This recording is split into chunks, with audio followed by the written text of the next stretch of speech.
Scholz visits Biden as USA works to bury the truth about Nord Stream. Will Washington test the anti-Putin coalition to destruction? Why was Olaf Scholz's visit to Washington such a low-key affair? Could it be connected to the later release of supposedly new intelligence by US agencies, seeking to blame rogue forces in Ukraine for the attack on the Nord Stream pipelines? How long will the German people put up with the leadership that goes along with such blatant falsehoods regarding this act of war against their country? Frustrated in its efforts to win its undeclared war against Russia via its proxy Ukrainian cannon fodder, US imperialism is becoming yet more reckless.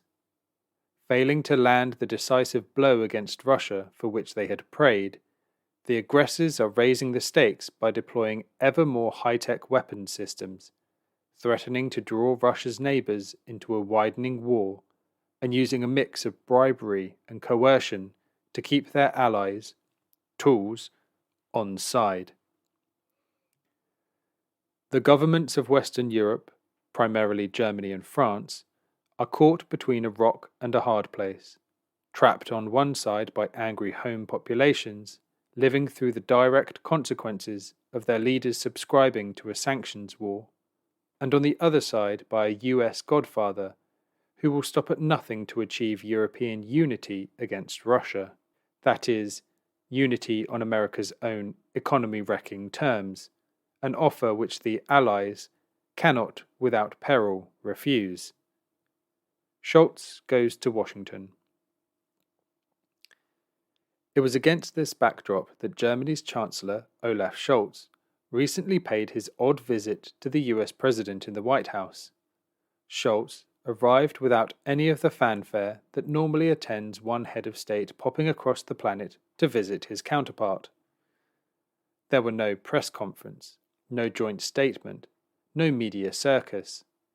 In truth, this one-hour encounter resembled more that of a junior employee presenting his report to his boss and awaiting further instructions. With protests against the war growing ever more vocal back in Europe, Chancellor Scholz had for a long time been resisting Washington's demand that Berlin send 18 Leopard tanks to Kiev, so fearful was he of the public outcry that would ensue. In the end, Scholz folded and agreed to ship the tanks, on the understanding that the USA would also send its own Abrams tanks. US President Joe Biden took a long time to agree to this proviso, aware that by sending the Abrams, the US was effectively admitting what the rest of the world had long since tumbled to, that this was fundamentally an American war against Russia.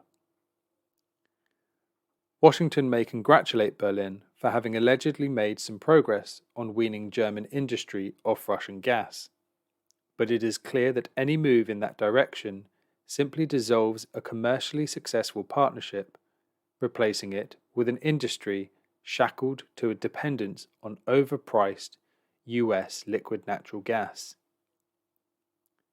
German anti-war rally unites workers from left and right.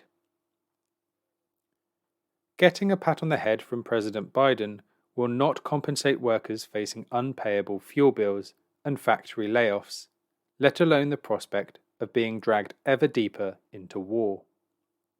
This discontent is digging deeper into the working class, sweeping aside phony divisions between left and right affiliation.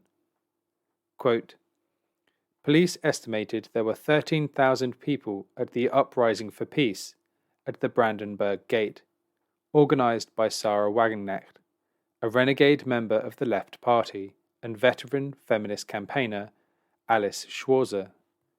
The organizers claimed as many as 50,000 took part. Similar demonstrations took place in other German cities. Protesters carried banners reading, "Helmets today, tanks tomorrow, the day after tomorrow your sons," in reference to the manner in which the coalition government has increased its military support for Kiev, initially donating 5,000 helmets, and more recently agreeing to send German-made Leopard 2 tanks. Other banners read, "Diplomaten statt Granaten," diplomats instead of grenades, "Stop the killing," and "Not my war, not my government." End quote. Foreign Minister Annalena Baerbock was singled out at the demonstration as, quote, "the government member with the most responsibility for drawing Germany deeper into the conflict." Participants angrily shouted, "Baerbock raus," or "Baerbock out," during and at the end of Wagenknecht's address. End quote. Thousands protest in Berlin against giving weapons to Ukraine, by Kate Connolly, The Guardian, 25th of February 2023. Yet Guardian readers may be surprised to learn that Baerbock, Germany's foreign minister, is a member of the Greens. This is not a fluke. In 1999, the Green foreign minister, Joschka Fischer, backed NATO's bombing of Belgrade. Nor is this just a German trait. In March this year, the Green Party in England and Wales voted to drop its opposition to NATO. The uprising for peace in Germany, in some ways similar to the rage against the war machine in the USA, appears to be tapping into a wider reach socially than is achieved by the more politically correct left liberals. The Manifesto for Peace garnered 650,000 signatures in the first 2 weeks after its publication, sparking resentment in some quarters, which have sought to deplatform the organisers and get everyone to boycott Wagenknecht's initiative. The reason? She suggested that anyone whose heart beat for peace would be welcome to the demonstration, after far-right groups expressed their desire to attend. Would the Greens face similar calls for exclusion because one of their leading members happens to be the foreign minister of a warmongering government?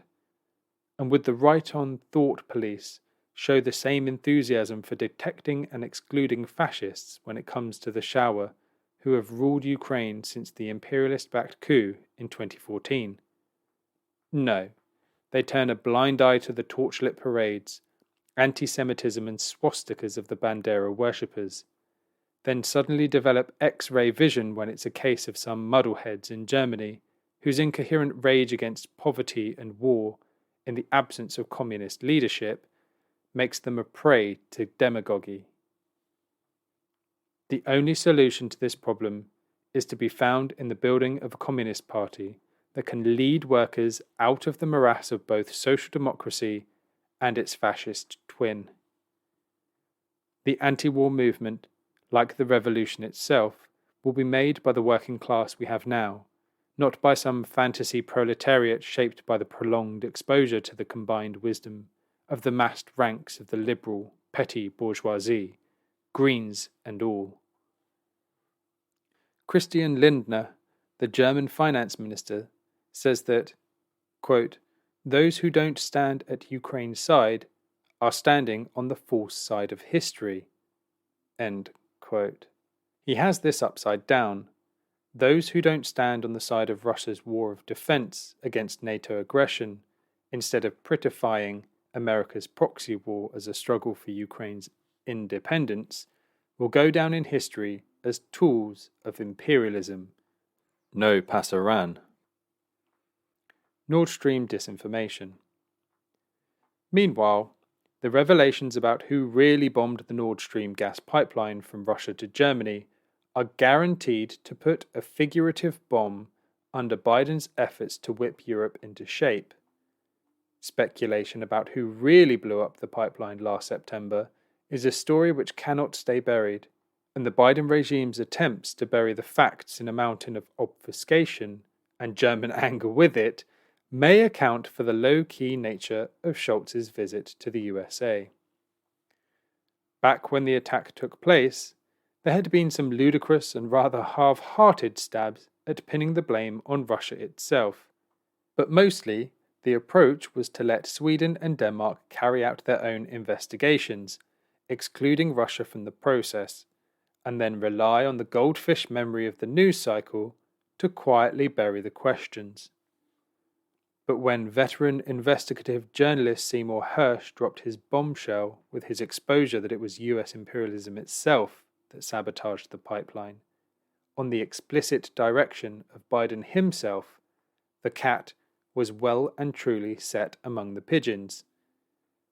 The conspiracy of silence in the corporate media dragged on a while longer, but it was clear that the facts were circulating, anger was rising, and the story was not going to go away.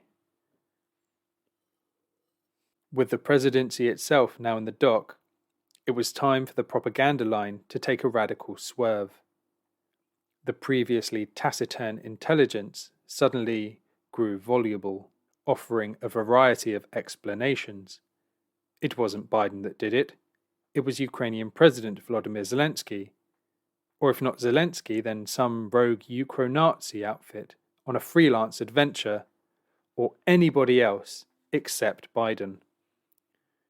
On the 7th of March, the New York Times reported, quote, "New intelligence reviewed by US officials suggests that a pro-Ukrainian group carried out the attack on the Nord Stream pipelines last year, a step toward determining responsibility for an act of sabotage that has confounded investigators on both sides of the Atlantic for months."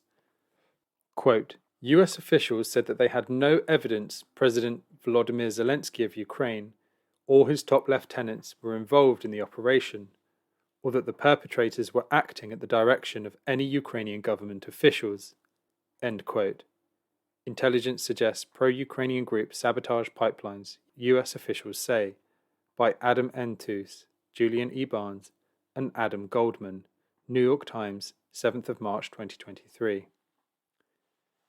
This version of events, along with various other options, has been reported at great length across all the main imperialist media outlets, accompanied by dossiers of alleged evidence and a supporting narrative, all in the breathless tone of an Agatha Christie whodunit.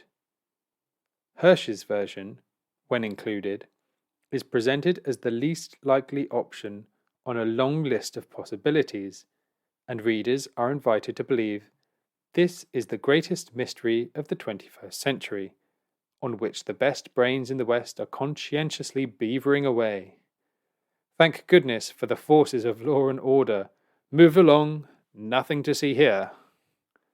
Meanwhile, in recent weeks, Kiev has been the scene of political carnage as a swathe of key political and military figures have faced summary dismissal in an anti-corruption drive overseen by the CIA's William Burns.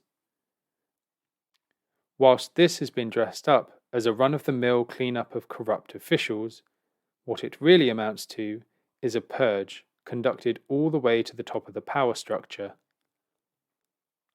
Whether Washington is trying to protect its protégé Zelensky, or is moving to isolate the actor-turned-president in preparation for setting him up as the fall guy responsible for all their failures, is as yet unclear. Biden may be trying to save his own scalp by sacrificing his Ukrainian allies, but if it turns out to be the case that for Germany, standing with Ukraine means standing by whilst Ukrainian fascists blow up your main power supply, then don't be surprised to see thousands more Germans take to the streets as the truth about the war and the roots of the war sink in. Quote, "We are like the slaves to war and the warmongers," end quote, said Norbert, a former soldier, who held a banner reading, "The real enemy sits in the City of London and New York."